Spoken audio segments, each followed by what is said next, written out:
Welcome everybody, this is Grandmaster Alex Lenderman with the topic of pawn storms, and this is the first video about pawn storms. And when we talk about pawn storms, as far as I understand, it's normally meant pawn storms which attack the king, where you have just pawns simply running up the board, try to really just break through the game and open up the king. And here we're going to see some positive examples of people playing the King's Indian, of what happens when the attack really gets to show its teeth.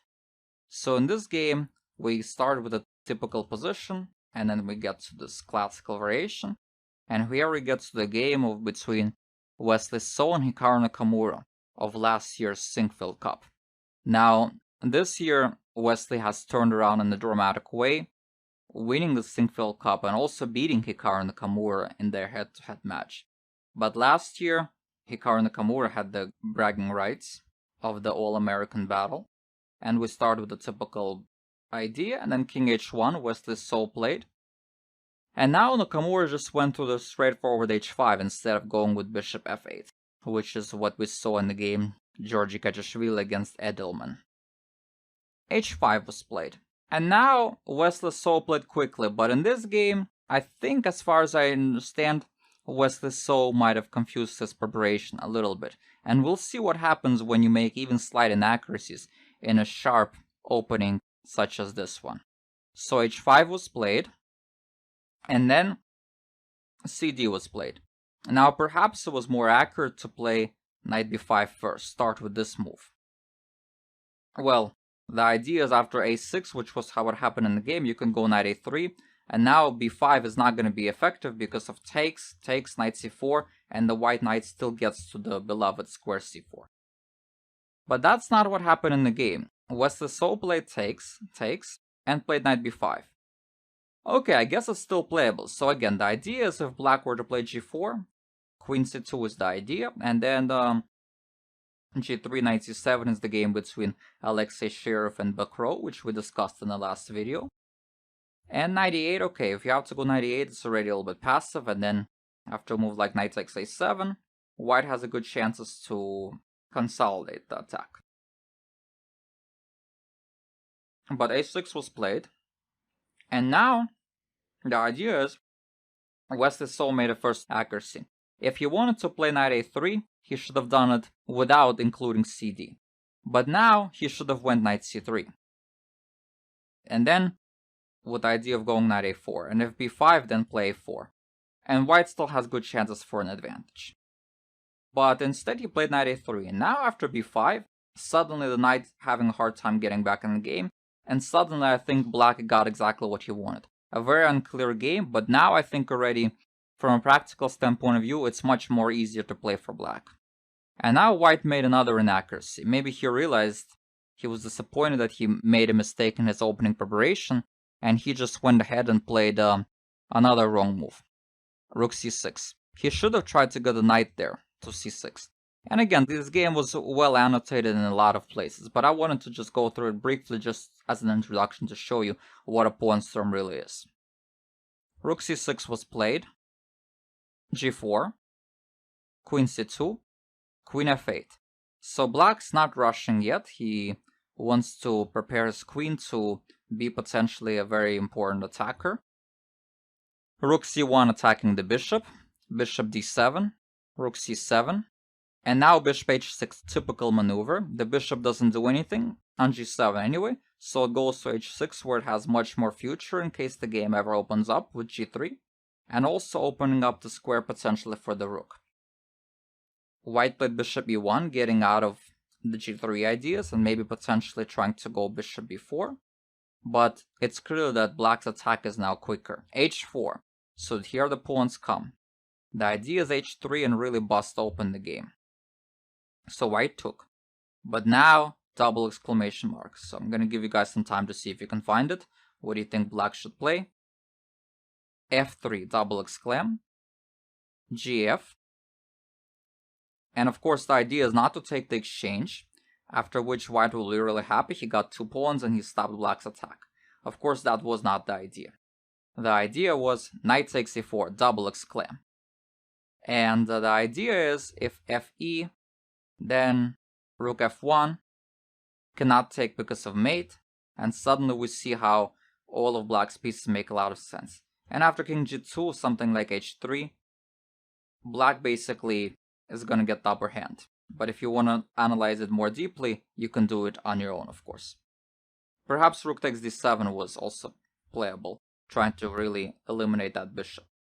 But white just played rook d1. This just doesn't quite cut it, because after a strong move rook takes f3, rook takes d7, it looks like maybe black is still okay. White's still okay. White's currently up a piece, and it looks like there's nothing decisive yet. But rook f1 check, king g2, and now bishop e3, exclaim. And now if bishop takes f1, the idea is h3, and then black crushes through with mating attack. And rook g1 and h3 are all threats, so white played bishop g3, but after hg, rook takes, knight h4, king h3, queen h6, this is practically going to be forced mate. White tried desperately g5 to open up the game, but after knight f3, knight f2, I mean, other moves don't really help, it's basically a mating attack. Knight f2, queen h4, king f5, we have the typical king hunt, but it all started with a pawn storm. King here, rook f6, knight e4, king g6, and queen g5 mate. So Wesley So decided to graciously allow black to mate him because of how well the attack was conducted. So that was really nice. And it was a really nice game at that moment by Hikaru, just exploiting slight inaccuracies from the white side in the beginning. And this again goes to show that in a sharp game where it's a race, a couple of inaccuracies, or even one inaccuracy, could already be a difference maker.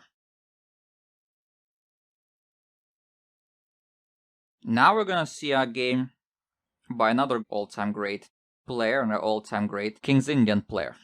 And that is a game of Garry Kasparov against Korchnoi, who is a well-known, super popular player who just unfortunately recently passed away. And I've shown you a really nice game of him from the white side against Fritz Nebor. But now I'm gonna show you a game where he faces against Garry Kasparov, against the best King's Indian player of all time.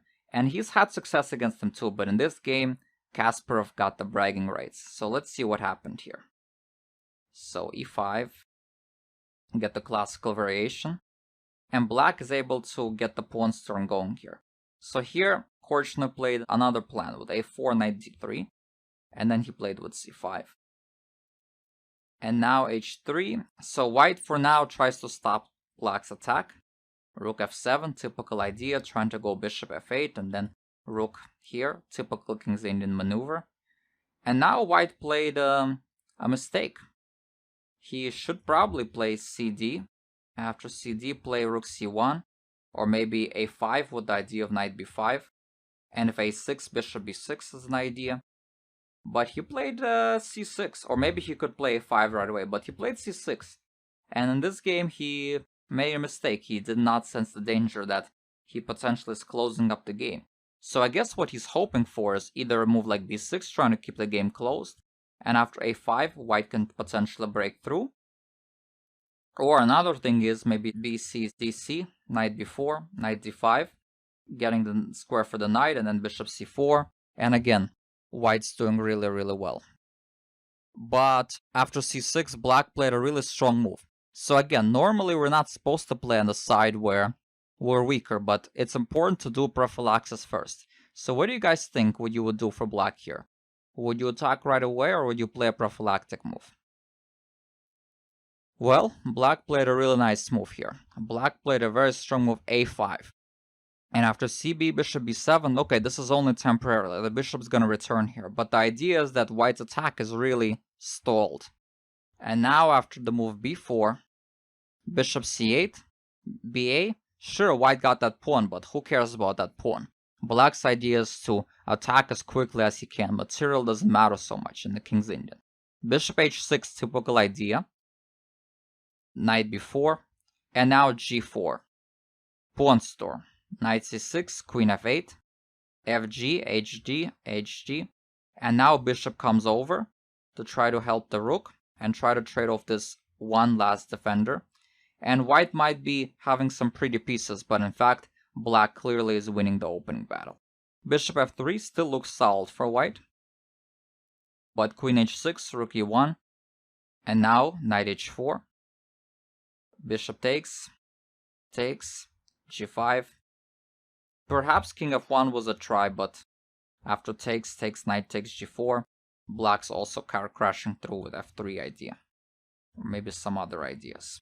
So he went takes, he had to take, try to at least keep this defender. But black still breaks through after g5, takes, rook e2, knight g4, rook b1, and clearly the pawn storm broken up the game. And that's why h3 is a very responsible move. If you play h3, you really want to make sure that you are able to not allow g4. But here, since he allowed g4 with effect, pretty much black crashes through without any problem. And finally, one more game I wanted to show you was a game of all-time great Bobby Fischer. Another pawn storm idea. So e5, castles, knight c6, d5, knight e7, knight d2. So here white played an interesting idea, knight d2. And now black played c5.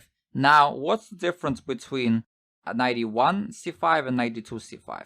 Well, we'll see. First of all, the knight on d2 is in some ways awkwardly placed, which allows black a very interesting new concept, which we're gonna get a chance to see in this game. And second of all, remember this piece sack knight e1, knight d3, bishop e3? That's not gonna be nearly as easy to get here because the knight's awkwardly placed on d2. So after c5, white played rook b1, knight e8, b4, and then b6. So here black's able to get away with playing like this. a4, f5. He ignores that. Knight f6, queen a4, and notice how here white's playing without f3. And black for now does not rush with f4, because then maybe white's not going to play f3 at all, and it's going to be much harder to attack. But here also, after bishop d7, queen a3, black came up with a very original idea. Remember that bishop on g7 is very often a bad piece, so here he goes ahead and plays bishop h6 in order to put pressure on the knight and try to make some use from it. Since white does not declare the pawn structure, neither does black. White played bishop d3, black played queen c7, bc, bc, ef, gf. And now you'd think, okay, in this position, how can you possibly get a pawn storm? But even in this structure, you'll see that it's still possible to get a pawn storm. So, bishop c2 was played, a6, knight e4, takes. So white's trying to trade off some pieces. And by the way, this is the famous match where in the candidates where Larsen lost 6-0 to Bobby Fischer. And this game was part of the reason why. Rook b6, bishop c8, so for now everything's protected on the king's side. And now here comes that pawn storm, f4. Bishop e4, and now knight f5. Here comes black's pieces. Rook c6, queen g7. And here white made a mistake. White should have played king h1, with the idea after knight h4, rook g1. The prophylactical idea. And that prophylactical idea probably was not really all that popular or famous until later on in theory development. So back then probably this was not very well known of. So it was hard for Larsen to come up with this idea. And remember, Larsen was always a very optimistic player, so perhaps he also overestimated his defensive chances. So instead of defending, he still tried to go ambitiously and attack, but he really underestimated, I think, black's danger in this position. So he played knight h4, queen d3, and now bishop f5, trading off white's only defender, king h1, and now f3, pawn storm to its fullest capability. Finally, black breaks through with that pawn. Knight g3, and now the f-file gets opened up and white's position falls apart. Takes. Knight takes e4 I doubt helps also because knight f3 check. So now the pawn is protected by the queen, so he had to take here so that at least the knight blocks the queen's access here. But after knight f3, king g2, knight d2, white just simply resigned because he's losing the exchange and then he's having the whole game collapse. So these three games show that it's not all that hopeless for King's Indian players. And King's Indian theory is still developing. And even though I personally like white's prospects in this classical variation in the King's Indian, but certainly I'm sure that good players will come up with ways to really try to make it interesting for the King's Indian players, at least from a practical standpoint of view. So, and it's certainly a fun opening for club players because it has a lot of attacking potential and it gives a lot of interesting possibilities. And so I hope you guys enjoyed this video on pawn storms involving King's Indian positions.